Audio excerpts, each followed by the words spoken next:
Okay. Like okay. we're both in the same environment, but Okay. you're still so much fairer than me. Yeah. So basically over here at the side of us we have Magdalena and Michaela, the two second youngest girls. This is Magdalena, and this is Michaela. She's too short. Okay, go out. Hey, what's up, guys? Welcome back to 20 Minute Tea with Preppy Asher. On 20 Minute Tea, we talk about big brain stuff. Obviously, not under 20 minutes, but over 20 minutes right now. We cover the topics of adulting, transition from teenhood to adulthood, and designing, which is about passion and design. This is season 2 of 20 Minute Tea, and I'm joined with my brother. We're doing a home-based coronavirus, what do we call it? Circuit breaker 20 Minute Tea episode or season.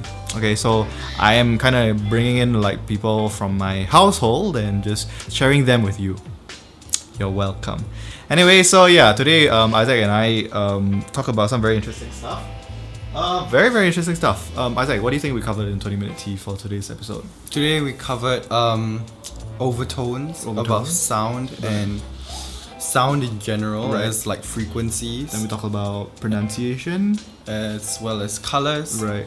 And how colors can relate to society. Right. As well as sounds. Right. And then after that, from society and colors we talked about. And then we also talk about systems. And from systems then we talk about information. And from information we talk about language. And from language we talk about everything. And we even talk about truth. What is truth? Oh my goodness. So interesting. Yeah, I don't know. This thing might split into 2 parts because it's become pretty heavy and very long. But I think we covered some pretty interesting ideas and that you can like probably even take some notes on.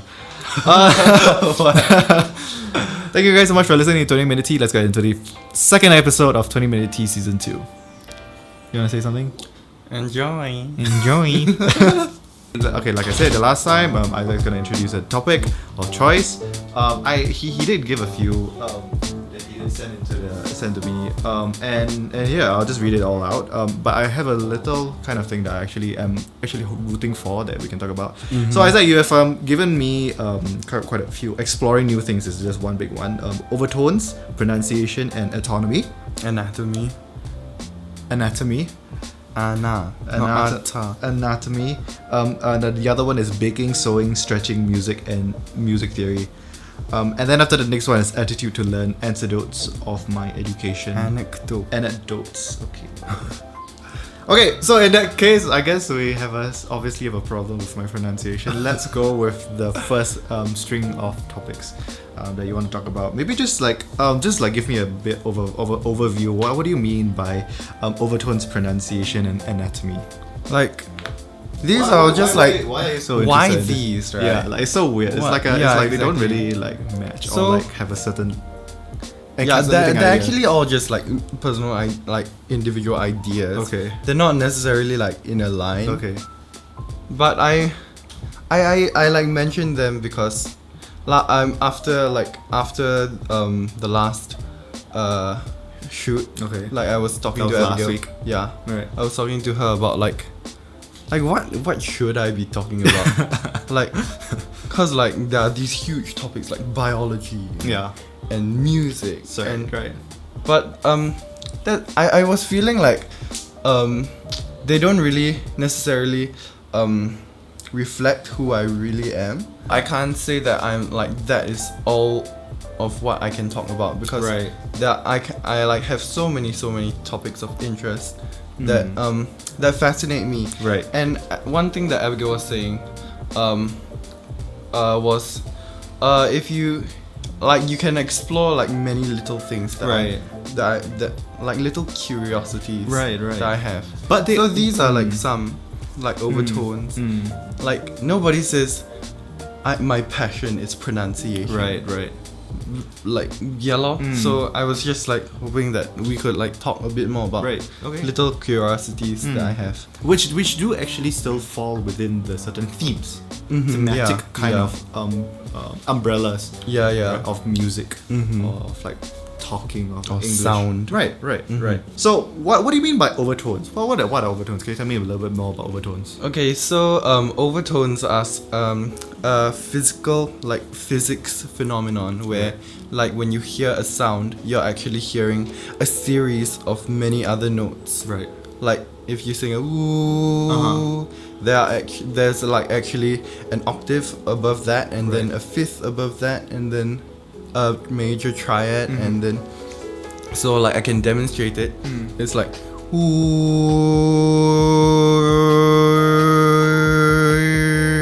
but there's a like high pitch. Yeah. I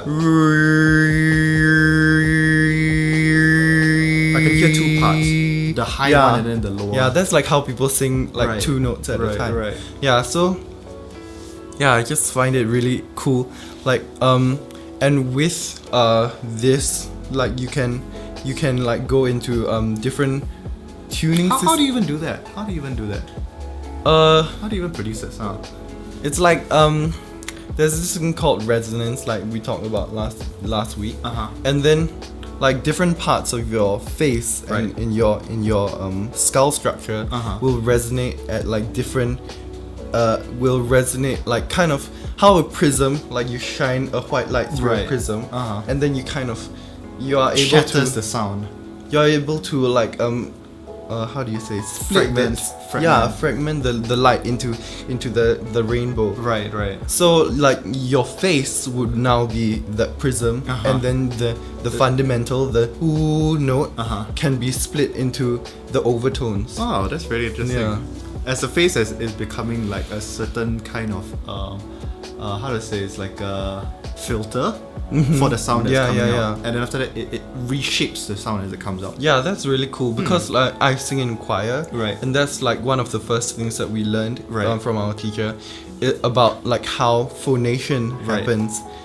What do you mean by phonation? Phonation is a big word. Phonation is like how sound is basically produced. Right.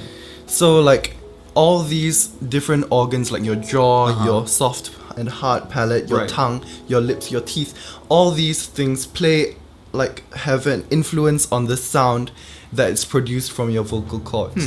So like as the sound, this is the clapping of your vocal cords. Right. First produces the main like these sound, bands. and then these things influence the sound that make you sound like who you are. Right. Yeah. So as you change the way your tongue works, the amount of space in your the form of the form of these resonators, then you will change the overtones that you produce. Right. I think that's very interesting because in that same way, right, we also have different types of materials within like acoustic chamber, right, that are supposed to cancel out or like to mute all these fragments of sound, because when like even the same way that the mic works, right, sometimes we also have other kinds of diffusers to also like catch these kinds of things, so that to only focus on a certain bandwidth of or like a certain frequency of the sound that's coming out. So what are we looking at? What we're looking at, right, is you mentioned light before, and then after that now you mentioned sound, and both of them you also saw certain parallels with the way that the sound or the light kind of fragments. What if we're actually looking at with overtones, right? We're actually looking at how sound or light is measurable. What do you mean? Like in a sense, like that. Oh, it's kind of like to me. I'm actually seeing it in terms of like color. For me, I'm more familiar with color. Right? Yeah. When you talk about the rainbow and like how it's split from like white to like the rainbow, then after you're talking about like the lower frequencies and then how higher frequencies really, but they also have a certain harmony that's going on for them to exist within the same sound. Yeah. Right. So that's why you have the bass one, and after that the high pitch. It sounds like to me it sounds like when you make that sound, the overtone sound, the U sound, right? It sounded to me like there was a certain how to say bass, and then after that the higher like brassy kind of like, or like something more sharp, right? So something more rounded and something more pure that hangs in. Yeah, because like an overtone is like a single note, but then like the sound that I'm making actually still has other messy overtones that are like more muted. It's just that this one more muted. It's just like I'm highlighting these overtones. Right, how with the do different you- vowels that I make. Right. So with the different shapes of the mouth, you are able to really how to like sift out these kind of ideas, or like, Yeah. right. Like highlighting. Right. That's what it is. So we talk about overtones. Then after that, the I next feel one- like this is like I'm just like mentioning little stuff that I'm interested, and then it's like your job to like kind of relate it to design. make it like spruce it all up. No, which is just seeing the parallels. It's just the eye. Yeah, Right. so it's just your trying job see- to see the parallels. see the parallels. Okay, Yeah. then after that, tell me more. Okay, about so overtones is the first one that you said, and then Yeah. what was the next one? So, overtones like kind of led me into pronunciation. I mean, they kind of developed at the same time, which is like kind of the start of when I joined choir. Right. Yeah, so like in singing, Right. there are two sounds that we always make. Right. There's the vowels and the consonants. All right. It's like Like- ta and the R O A U. Like the word sphinx. If I were to sing the word sphinx, it would be sphinx. Like I want sphinx. Yeah. So like, there's a certain like phrasing or like certain grouping of the sound. yeah, basically because consonants can't carry the pitch as Consonants can't well. carry the pitch. There's doesn't have a pitch. Okay. But has a Okay. pitch. All right. Yeah, so that's why we put more value onto the onto the vowels than Right. the consonants. Huh. The consonants are just there Like to that punctuate. or like to cap. Yeah. Certain frames is it? Like the Right. and then sphinx. We have live interruptions from everybody else. Anyway. I'm so sorry. Yeah, so you said something about like how consonants or like the music or like the pitch. the sound itself, the pitch, which is like the high or low sound. I'm trying to like translate it for other people to understand. So like the vowels are the ones that carry the sound, but the consonants like t, k, sh is just like Make the finishes. They make the word what they are. Right, they define the word. But then the sound, right, or the vowel is actually the volume within, the space within. Then after that it's kept. And then there's one object that just comes out from your mouth. Yeah. That's very interesting. So like the sphinx, like so you'll have to have the sound, and then that kind of is a launch board for the sound. And then you switch the word sphere. Right, sphinx. So that's why we like really my teacher really puts how do you say emphasis on like, Right. making the vowel and the consonant sounds really Defined. small and crisp, Right. so that you'll have more time singing the vowel. Right. Yeah. Right. Which is So kind you of, want the. which is kind of like, okay, let me try to see how there's a parallel to space. In the sense, right, that you know how in a space, right, there is when you look at a space, right, there's these like things on the floor, and then these like boundaries, and then there's a certain another boundary. It's like you're looking at the contrast between the floor, and then as it transitions to the next surface, like from the wall, from floor to the wall. That kind of transitionary space has to be very, very defined to also encapsulate or certainly kind of like transition or to have a boundary. Define, right? To define that kind of difference. In the object. Right. So that like you know what this whole thing is Right, about. and they don't just have one complete thing. So that I think what you're looking at is you're looking at contrast. When you have the sound and then after the things to also cap it. Cap. Because that's kind of what consonants do, right? Right. It's like there's like points of tension and there's also tension and release. Yeah. So that's what. With consonants being the tension, Right. and then the vowels being released. Right. Yeah. And all encapsulating within the same idea of like how the sound is projected. It's quite interesting. Sound and singing, right? There's so many things that's going on at the same time. Yeah. Right. Like the sound that's coming out of your voice, your mouth. So it's the pressure that's coming out of the air, and then after that the biology of like how you just push out the air, and then after that it's going through the throat, which is making the tone, and after that as it's coming out of your mouth, it's also reshaping the words that are coming out. So it's like a whole system of different like activities that have to execute the greater program of singing. What's Oh, I know. what? We could talk like a bit about pitch and colors. Pitch and colors. Tell me more. So, there's this thing called microtonality, Right. where you know our piano is da da da da da da da da. Right. But that in physics, Right. there's like actually so many more frequencies Right. that exist. So Right. why do we choose these to be what the frequencies? Right, like A being 440 hertz. Right. It's kind of like a hue of colors that's like red, green, black. Yeah, yellow. yeah. And But then who said that this range was orange? Or why not like a certain other range? Yeah. So we've actually talked about this, Right. like comparing colors and Right. pitch. Right. Because colors, right? There are some languages that only have 3 colors. Huh. Like Certain societies or certain groups of culture. people. Yeah. So we're looking at how culture also affects measurements. Yeah.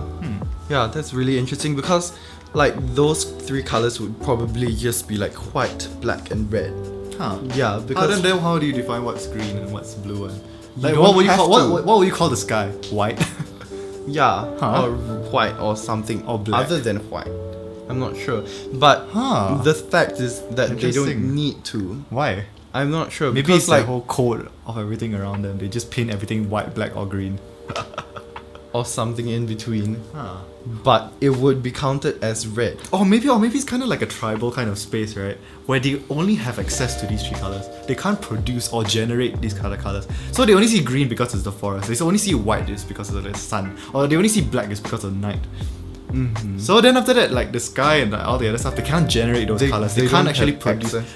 to those kinds of technology to produce those kind of colors. That's why they can only talk about these 3 colors. And then everything that they display or within their space, their home, their pots, their pans, everything was either like black or white or green. Yeah, or brown, which would be brown. considered black maybe. Right. So Yeah. what if you actually started to see everything brown as black because you didn't know any other color? So there was like this scene, I think, in like The Devil Wears Prada. The Devil Wears Prada. Yeah, I mean like we were just watching like clips of the movie. Okay. And then there's this part where there were 2 belts that were green, but to the designers in the room, Right. like they could all see the difference. Right. Because the thing is, since they like in their entire career they've been like interacting with these colors. Right. They have been able to tune themselves to be able to differentiate Right. them. Like the same way how some people have the ability to differentiate, like some people who don't like how you call them tone deaf. Right. They won't be able to differentiate da da Right. because like they Like They colorblind don't people. have the Colorblind need. people can't. They just fundamentally cannot. How to say? Process certain colors. Yeah, but that's a different thing because that it would be something that's actually physically limiting them. Right. But for like people who can't can't differentiate them, that would be because they don't have the need to. Like if they So they hear studied everything. music, Right. they would know that there is a difference I guess and I- there is a need to differentiate so that you can switch the notes. Like, Right. So what we're actually seeing is that the difference between a note is actually the space in between. Because it's a frequency, right? It's like a whole range. So you have to have a certain break. So the sound or like the difference or like the different tone that you're making or different pitch that you're making is actually the space in between that you're just pushing it. Okay. So like a C is a C, right? But it's actually the space between the B and the D that creates the C. You're seeing it as a space in between 2 notes.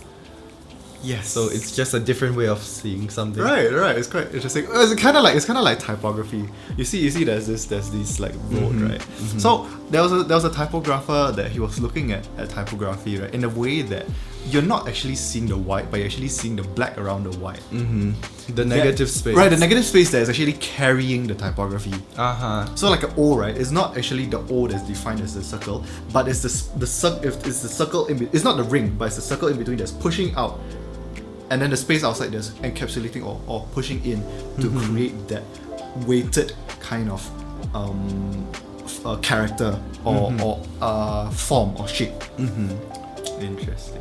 Keep touching it. Yeah, this I keep on touching it. I keep on touching it. Maybe that's why it's so. I don't know. Maybe you're becoming more philosophical Yeah, because of this. I feel like I think it's gonna be quite interesting when I actually just shave it all off. Then I'm Yeah, like, it'll be like so weird. Will I become a different person again? Yeah, being able to define things that are so close. Right. Like because our society Right. places value on the color yellow, Right. and the difference between the color yellow and the color green. Right.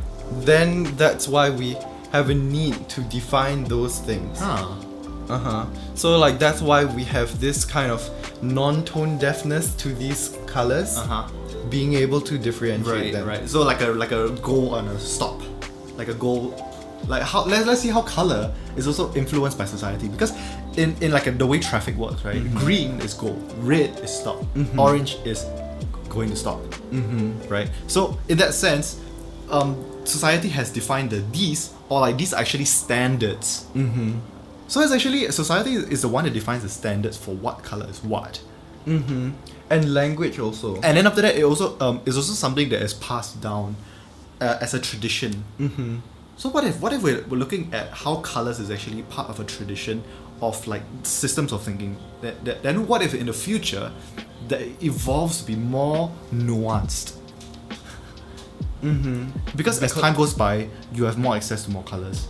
Because you're able to generate them. Yeah. When you're able to generate them, but that's why you have a phenomena of like more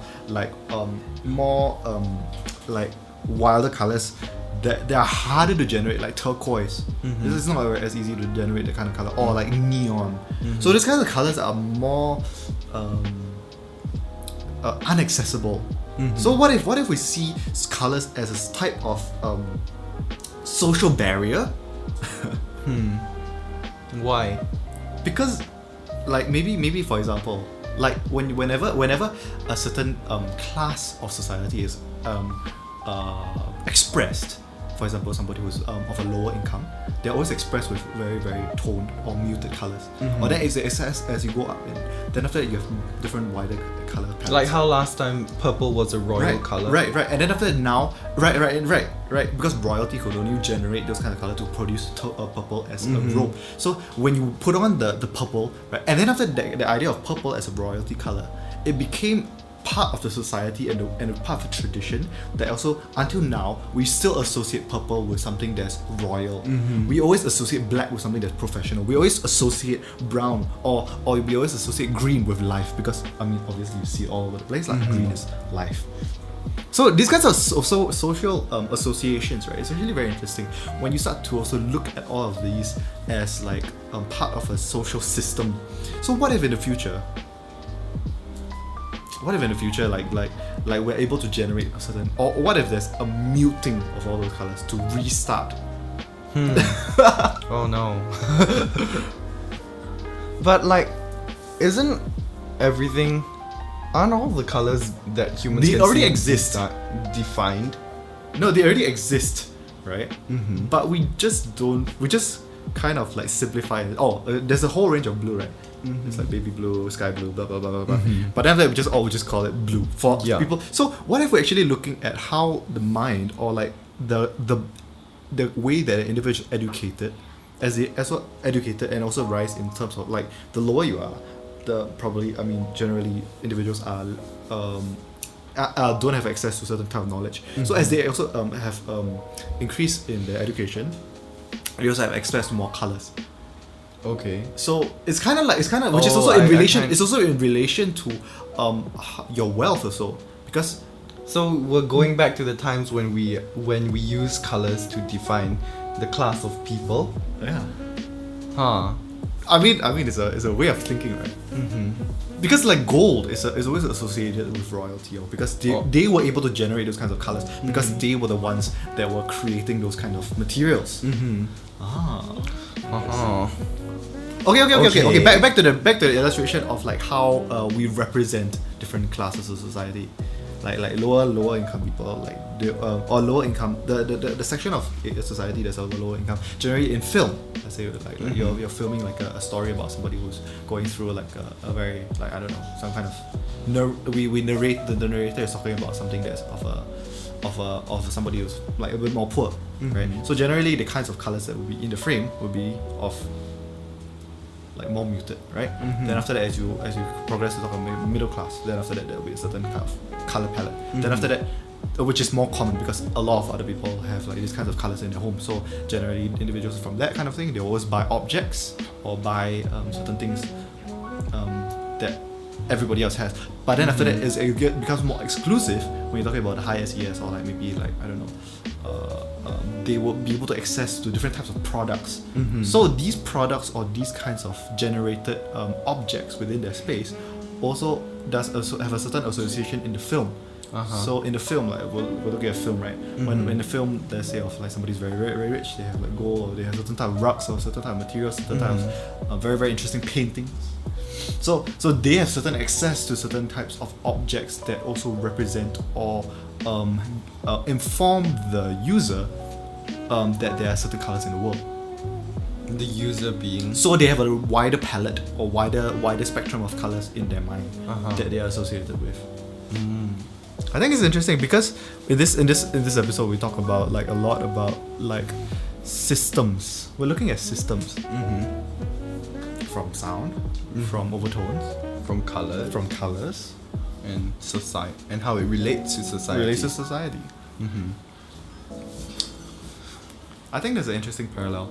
Maybe it's like a grouping thing. Right. Because we group all these frequencies of wavelengths of the light as green and all. So it's like they have three really big groups. Big chunks. But then we have like more 7 or But for as the need progresses to be able to have to define like these really close shades of green, then the group gets even smaller. I think what you're looking at right now is about the complexity of the society. So the simpler the society, the less you need to classify.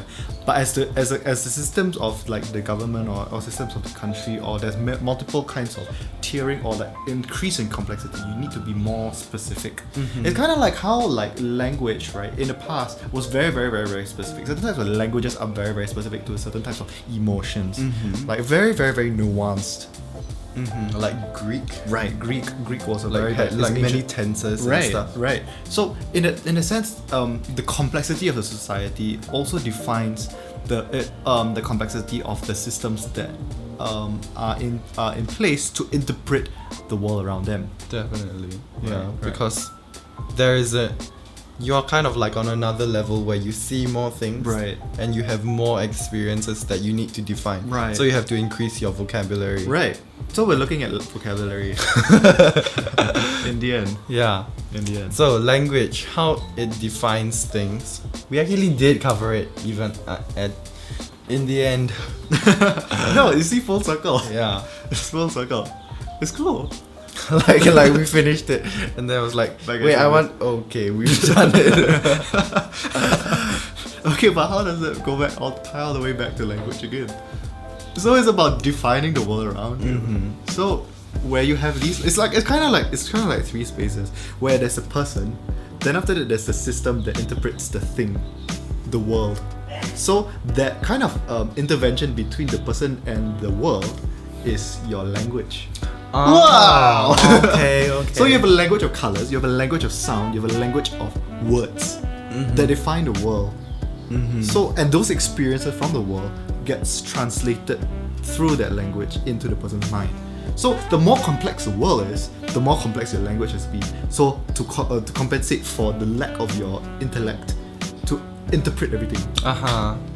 So learning is basically, or like that learning time language. Learning is basically increasing your vocabulary or how you describe things that happen around you. Right. That's how you said it once. Yeah, I remember that. What to do?